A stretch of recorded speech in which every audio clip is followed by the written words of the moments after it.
ప్రపంచంలో ఎక్కడున్నా మీ గోత్రనామాలతో వేదమందిర్ నిర్వహించే ఆన్లైన్ పూజలు హోమాల ద్వారా దైవ అనుగ్రహాన్ని పొందండి.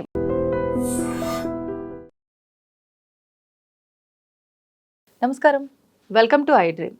ధర్మ మార్గం విత్ విజిత కార్యక్రమానికి స్వాగతం.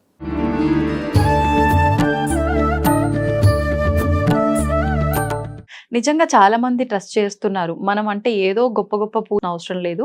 చిన్నప్పటి నుంచి మన పిల్లలకి మన ఇంట్లో వాతావరణము ఒక ఆధ్యాత్మిక వాతావరణం క్రియేట్ చేస్తే ఆటోమేటిక్ గా ఒక రకమైన చేంజ్ అనేది వస్తుంది వాళ్ళ లైఫ్ లో అని. కానీ మేమందరము అంటే అందరూ ఎక్కడ ఆగిపోయారు సొసైటీ అని అంటే, దీపారాధన చేస్తున్నామా, మా ఆయన చెయ్యాలా నేను చేయాలా, మా ఆయన చేస్తే ఎక్కువ ఫలితం ఉంటుందంట, నేను చేస్తే నాకే వర్తిస్తుందంట, ఈ ఆయిల్తో చేస్తేనే పూజ ఫలితం ఉంటుందంట, ఈ రకరకాల సమస్యలు ఆలోచనలు ఈ క్వశ్చన్ మార్కుల దగ్గర ఆగిపోతున్నాం తప్ప ఆధ్యాత్మిక వాతావరణం క్రియేట్ చేయలేకపోతున్నాం. ఆ ఆధ్యాత్మిక వాతావరణం క్రియేట్ చేయాలంటే ఆ డైలీ రొటీన్ అంతా ఏ రకంగా ఉండాలంటారు? అసలు ఫస్ట్ ఆధ్యాత్మిక వాతావరణం క్రియేట్ అవ్వాలి అంటే ఇల్లు ప్రశాంతంగా ఉండాలి, ఇంట్లో మనుషులు ప్రశాంతంగా ఉండాలి.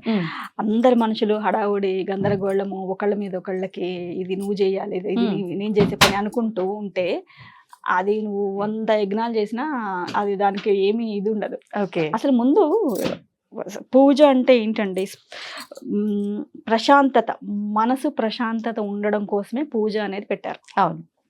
ఆ మనసే ప్రశాంతతగా లేకుండా నువ్వు ఎన్ని పూజలు చేస్తే ఏమిటి లాభం అనేది నా పాయింట్. కరెక్ట్ అండి. సో నువ్వు ఒక 5 నిమిషాలు ఏదైనా చిన్న శ్లోకం చదువుకో, స్తోత్రం చదువుకో, ఏమీ లేదు, ఎక్కడికన్నా వెళ్ళారు, మీరు జర్నీలో ఉన్నారు, ప్రశాంతంగా కూర్చో, అసలు చుట్టుపక్కల ఎవరూ లేరు, నువ్వు అమ్మవారు ధ్యానంలో కూర్చో, కాసేపు కళ్ళు మూసుకో, అమ్మంతా ఎప్పుడో గుడికెళ్ళి ఉంటావు కదా, ఆ రోజు నువ్వు అద్భుతమైన దర్శనం జరిగి ఉంటుంది, ఆ అమ్మవారిని ఆ రూపాన్ని మనసులో తెచ్చుకో, చాలు, అదే పూజ. అంతకంటే అంటే పూజ ఇన్నోసెన్స్ దేవుడి ముందు కూర్చొని మేము అది కూడా చేసాము.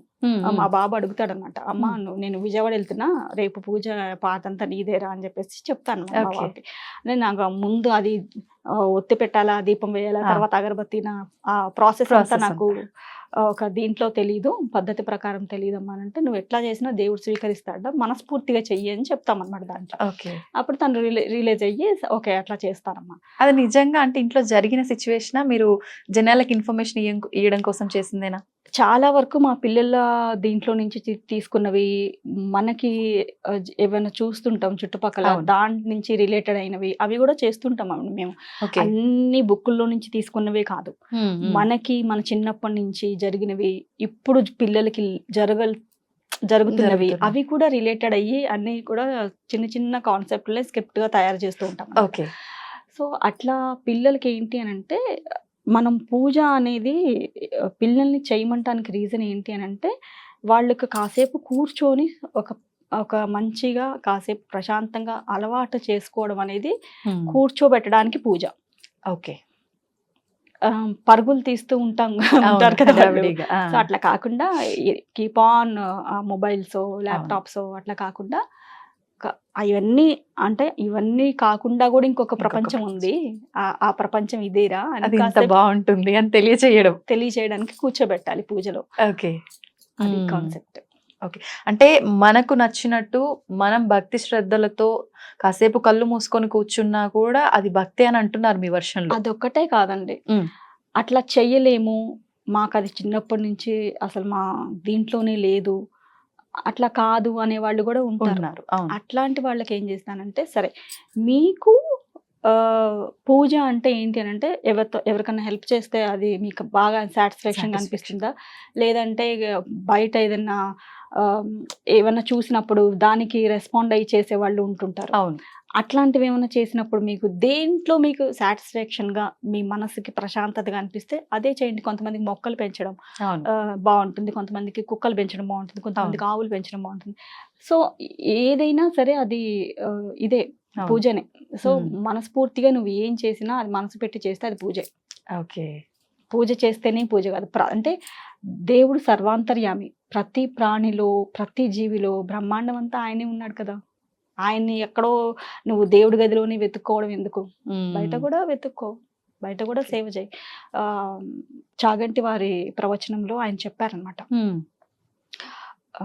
మనం అంటే నాకు చేతనైంది ఇప్పుడు నేను ఇలా చేయగలుగుతున్నాను, నేను కూడా ఒక అమ్మాయిని చూసి ఇన్స్పైర్ అయ్యాను, ఆవిడ హాస్పిటల్స్కి వెళ్ళి Hmm. ఇట్లా ఊళ్ళో నుంచి వచ్చిన వాళ్ళు కూడా చదువు లేని వాళ్ళకి వాళ్ళకి ఎక్కడికి వెళ్ళాలో ఏంటో ఏం చేయాలో తెలియక Oh. ఇబ్బంది పడుతూ ఉంటారు. వాళ్ళకి వెళ్ళి ఆ అమ్మాయి రోజు 1 గంట 2 గంటలో సర్వీస్ చేసి వస్తుందట. అంటే వాళ్ళకి ఫామ్స్ నింపి ఇవ్వడము, లేకపోతే మందులు పలానా చోట ఉంటాయి తెచ్చిపెట్టి ఇగో ఈ మందులు ఇప్పుడు వేసుకోవాలని చెప్పడం అలాంటివి చేస్తుంటుంది. అది విని నాకు చాలా బాగా అనిపించింది. అంటే నాకు కూడా ఉండేది సొసైటీకి ఏదైనా చెయ్యాలంటే ఏదైనా చెయ్యాలి అంటే ఇది ఉంటేనే చెయ్యాలి, అది ఉంటేనే చెయ్యాలి అని మనం కూర్చుంటే కాదు. మనకు ఉన్న దాంట్లో నుంచి మనం ఏం చేసి సొసైటీకి కరెక్ట్గా మనం చేయగలుగుతాము అనేది మనమే వెతుక్కోవాలి అని అది విని నేను ఇన్స్పైర్ అయ్యాను. సో ఇప్పుడు ఆ అమ్మాయి చేస్తుంది అంత గొప్ప అయిన మహానుభావుడు వారికే అని అలా అనిపించింది అని అంటే మనం ఎంత చెప్పండి. సో అలా చేసుకుంటూ మనకి చేతనైంది అవతల వాళ్ళకి, సమాజానికి, మన కుటుంబానికి మంచి జరుగుతుంది అని అంటే అది ఏం చేసినా దేవుడు భగవంతుడు బ్లెస్ చేస్తాడండి. ఆయన కరుణ అపారంగా ఇచ్చేస్తాడు. And for more videos, Please subscribe to iDream channel. Subscribe to iDream Media. Please subscribe to iDream. Please subscribe to iDream. Please subscribe iDream. And please subscribe to iDream. For more videos, subscribe to iDream. please like, share, and subscribe to the channel. Congratulations, iDream. Subscribe to iDream. Subscribe to iDream. So subscribe to iDream Media. iDream ki iDream team andarki huge congratulations. Please subscribe iDream Media. Please subscribe to iDream. Subscribe iDream. Please subscribe to iDream. iDream అంటే నా కళల channel subscribe చేసుకున్న నోరు తిరుగుతలేదు, మీరైతే గంట గుర్తు కొట్టండి. For more such videos, please subscribe to iDream. Subscribe to iDream. Please subscribe to iDream. Please subscribe iDream Media. Please do subscribe to iDream. Please subscribe to iDream Media. For best entertainment and information, please subscribe iDream. And don't forget to subscribe to iDream.